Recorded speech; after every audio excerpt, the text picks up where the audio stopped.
श्री शिवाय नमस्तुभ्यम महाराज। कार्तिक महत्तम की पावन कथा का रसास्वादन करने का सौभाग्य मिला है। देवाधिदेव महादेव की करुणा, कृपा, दया YouTube पर कथा का रसास्वादन कर रहे हैं। सभी को बहुत बहुत साधुवाद। एक कठिन है मानव की देह। यदि मानव की देह मिल भी गई तो दूसरा कठिन है भगवान का भजन, सत्संग, स्मरण। मान लो अगर मानव की देह मिल जाए, कहते हैं कौटि कौटि हजारों जन्म लेने के बाद जो सत्कर्म का पुण्य का घड़ा जब फूटता है तब मानव की देह मिल पाती है। और फिर उससे भी प्रबल हजारों लाखों पुण्य के घड़े जब फूटते हैं तब जाकर भगवान ये वाणी, ये नयन, श्रवण, हाथ, पैर, ये सारी इंद्रियां पूर्ण देता है। अगर पूर्ण इंद्रियां अगर भगवान ने आपको दी है, हाथ, पैर, नयन, श्रवण, वाणी, जिह्वा, ये सारी जो इंद्रियां हैं मनुष्य की, अगर ये आपको भगवान ने पूर्ण दी है तो आप समझ लेना कि मानव की देह जो हजारों पुण्य के घड़े प्राप्त करने के बाद जो शरीर मिला है, उस शरीर में भी लाखों पुण्य के घड़े फोड़ने के बाद जो शरीर में इंद्रियां पूर्ण मिली हैं, ये शरीर पूर्ण मिला। और अगर शरीर पूर्ण मिल भी गया और पूर्ण शरीर मिलने के बाद भी करोड़ों करोड़ों पुण्य के घड़े जब फूटते हैं, समाप्त होते हैं, उसमें से अमृत जो निकलता है पुण्य का, तब जाकर कोई भगवान का भक्त बन पाता है।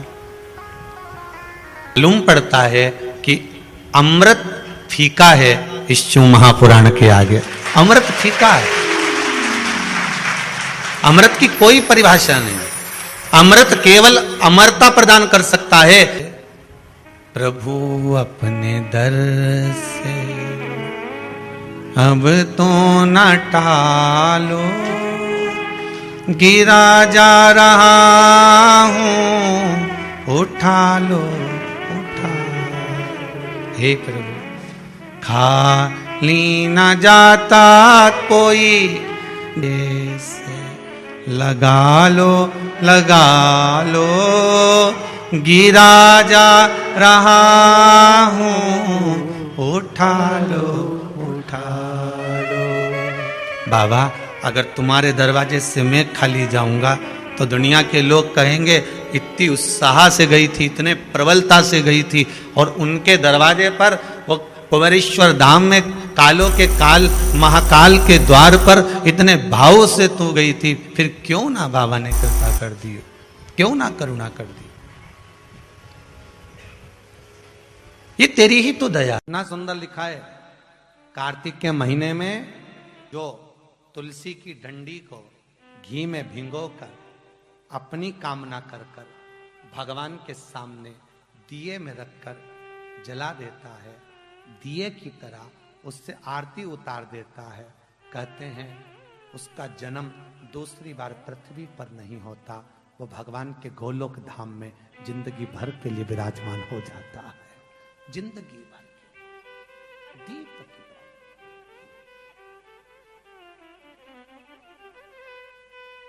विष्णु पुराण किस किसने सुनी है?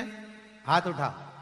विष्णु पुराण का 5वां अंश कार्तिक खंड वर्णन करता है, या स्कंद पुराण का कार्तिक खंड को उठा लीजिए, वो वर्णन करता है 24 तरह के दिए होते हैं।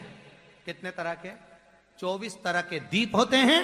उस दीप में सर्वाधिक श्रेष्ठ दीप होता है तुलसी दल का, तुलसी की डंडी से जो प्रकट किया गया।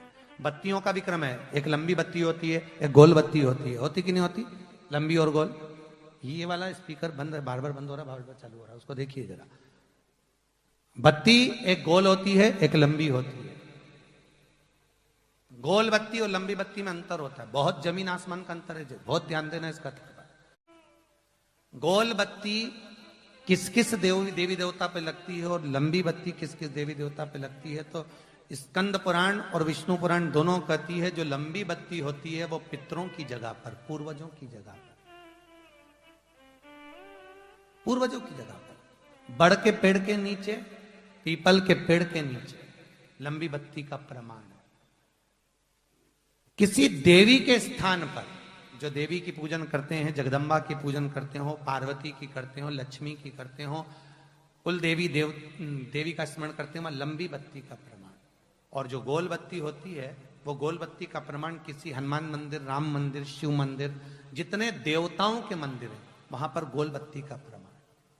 लंबी बत्ती देवी के स्थान पर इसलिए जलाई जाती है क्योंकि देवी वंश की और लक्ष्मी की वृद्धि करती है, तो लक्ष्मी और वंश बड़ा होना चाहिए, लंबा होना चाहिए। और देवता के सामने गोल बत्ती इसलिए लगाई जाती है कि हमारा मन, ये चित्त, ये वृत्ति आपके चरणों में टिकी रहे और एक दिन हम भी वैकुंठ का वास करें, इसलिए गोल बत्ती लगाई जाती है। एक सहस्त्र बत्ती होती है, करें दर्शन कभी, यहां पे माताएं बैठ बैठ के बनाती रहती है 100 बत्ती, 108 बत्ती, 108 बत्ती बनाकर भगवान के सामने, उसका क्या प्रमाण है? कौन से पुराण में लिखा है कि 108 और सहस्त्रावली बत्ती लगाई जाए? तो स्कंद पुराण में कार्तिक खंड के अंदर स्पष्ट किया गया, सहस्त्रावली बत्ती, 108 लंबी बत्तियों का जो प्रमाण है वो कहते हैं कि जिस व्यक्ति ने किसी तीर्थ को ना करा हो, पूरे तीर्थ नहीं गए हो, सारे तीर्थों का स्नान नहीं करा हो, किसी तीर्थ में दर्शन करने से वंचित रह गए हो, तो 108 बत्ती की एक बत्ती बनाकर किसी नारायण के मंदिर में, शिव मंदिर में, देवी के मंदिर नहीं, केवल देवता के मंदिर में अगर उसको घी में भिगोकर प्रज्वलित कर दिया जाता है तो सारे तीर्थों के दर्शन का फल उस जीव को प्राप्त हो जाता है। उसको सहस्त्रावली बत्ती, 108 सहस्त्रता। भाग्य बताने वाले ढेर मिलेंगे पर भाग्य बनाने वाला ढेर नहीं होता। भाग्य बनाने वाला तो देवाधिदेव महादेव ही। बता कोई भी देगा, कोई भी बता देगा तुम्हारा अभी आने वाला समय तुम्हारा राजसी सुख है, राजसी सुख। बताने वाले तो ढेर मिले। अरे तुम तो एमएलए बनने वाले थे तो फिर क्यों नहीं बना? सारे राशि सुख के, गज योग, ये योग, वो योग, सारा सुख था, फिर क्या तकलीफ आ गई?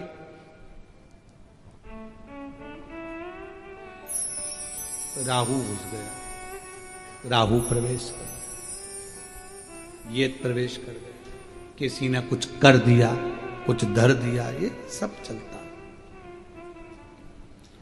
भाग्य बताने वाले ढेर मिलेंगे पर भाग्य बनाने वाला कोई नहीं होगा, कोई नहीं होगा। भाग्य किसको बनाना है? आपको खुद मेहनत कर कर, परिश्रम कर कर, संघर्ष कर कर और शिव जी पर विश्वास कर कर आपको खुद बना। जब खुद मेहनत ही ना करोगे, दुकान पर ही ना जाओगे, नौकरी ना करोगे, सर्विस ना करोगे, व्यापार व्यवसाय ना करोगे, तो कौन देगा महाराज? किसकी सामर्थ्य?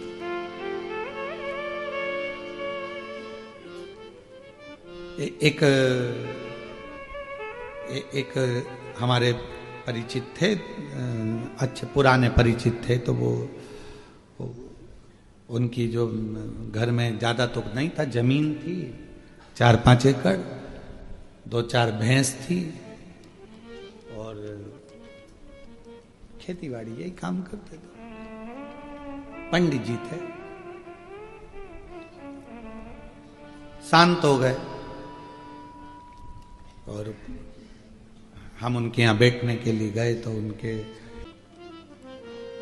मिलने गए तो उनके रिश्तेदार हमसे बोले, गुरुजी अब आप बोलो बहू को कि अब ये भैंस वगैरह, ये जमीन वगैरह सब बेच बुचा दे और हम लोग सब देख लेंगे, कर लेंगे। अब क्या रखा है, सब तो चले गया, बाप चले गया इन बच्चों का। अब हम जाने लगे तो हमने उनकी पत्नी से कहा, एक निवेदन है, ना भैंस बेचना ना जमीन बेचना। अगर किसी के अधीन होना है तो जरूर बेच देना, ना भैंस बेचो ना जमीन बेचो। वो गए हैं, जान दो, संभालो, बच्चों को पढ़ाओ, विद्या अध्ययन कराओ। आज लोग कह देंगे कि हम बैठे हैं संभाल लेंगे, कितने दिन संभालेंगे? कौन ला कर देगा? कौन खिलाएगा? किसी की सामर्थ्यता नहीं है कि बहुत दिन संभाल ले, अपने को खुद करना पड़ेगा। अब तुम्हें तुम्हारे पति का भी फर्ज अदा करना है और पत्नी का भी फर्ज अदा करना है, और तुम्हें आगे बढ़ना है, रोना नहीं। रिश्तेदार कहेंगे ऐसा कर दो, ये भेज दो, वो ना ना ना ना, अब संभालो, संभालो।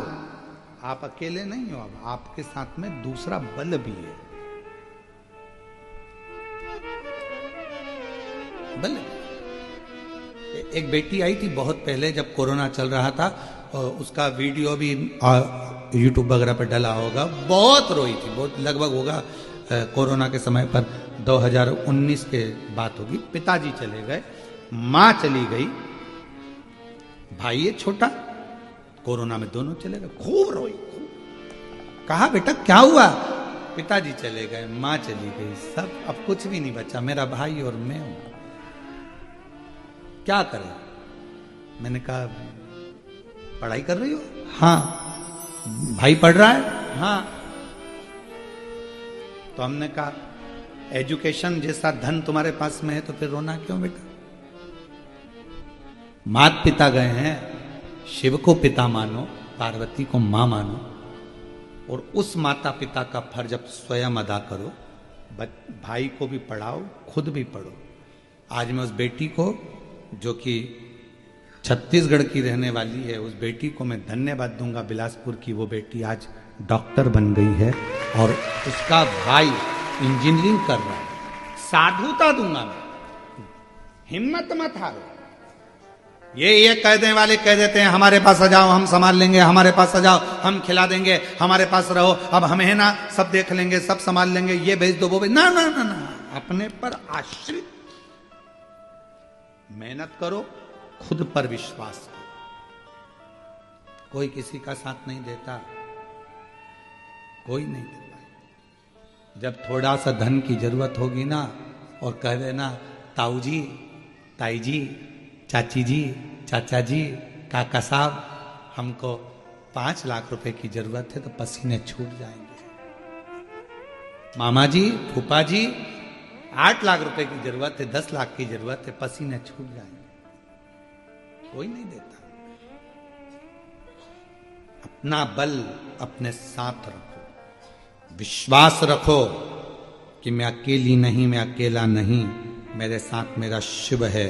और संतान का सुख नहीं है, संतान का सुख नहीं है तो रोने की जरूरत क्या है? होगा। तूने शिव जी की आराधना करी है? नहीं। शंकर की साधना करी है? नहीं। कभी पार्थिव लिंग का पूजन करा है? नहीं। व्यक्ति वही रोता है जो कभी शंकर के मंदिर में एक लोटा जल नहीं चढ़ा सका, कभी पार्थिव का पूजन नहीं कर सका, कभी पार्थिव लिंग नहीं बनाया, कभी शिव की आराधना नहीं करी, कभी विश्वास रखकर शिव महापुराण की कथा नहीं सुनी।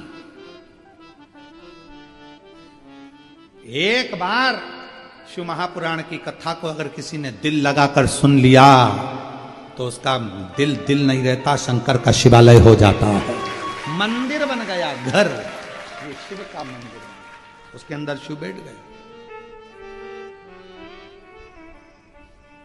भीतर शंकर बैठा। क्यों रो रहे हो? कभी तुमने पूजन करी? नहीं। आराधना करी? नहीं। साधना करी? नहीं, कभी नहीं। जाओ एक लोटा जल चढ़ाओ। गौतम बाबा ने कहा पार्थिव पूजन करो। पार्थिव पूजन जो मां अंजना ने करना चालू करी, शिव जी प्रसन्न हो गए, शिव जी प्रसन्न। कहा जाओ पार्वती अंजना जी से जाकर पूछो कि उनको क्या चाहिए। अंजना जी से पूछा क्या चाहिए? तो के पुत्र चाहिए। कैसा? तो कहा जिसकी पूजन कर रही हूं वैसा। पार्वती जी जाकर बोल दी तुम्हें ही मांग रही है बेटे के रूप में। शंकर भगवान ने जाकर कहा अंजना मां से, मेरे जैसे बेटा को जन्म मेरा ही प्रतिबिंब स्वरूप तेरे गर्भ से प्रकट होगा। शिव जी का तेज पवन देवता लेकर गए, अंजना माता के गर्भ में स्थापित कर दिया और केसरी और पवन के पुत्र श्री अंजना माता के गर्भ से पवन तनय संकट मंगल मूरत राम लखन सीता। श्री शिवाय नमस्तुभ्यम। सभी माताओं, बहनों और भक्तजनों से हाथ जोड़कर निवेदन है कि अगर आप इस वीडियो को YouTube पर देख रहे हैं तो इसे लाइक करें और हमारे चैनल को सब्सक्राइब करना न भूलें। भविष्य में आने वाले वीडियो की जानकारी के लिए बेल आइकॉन दबाएं।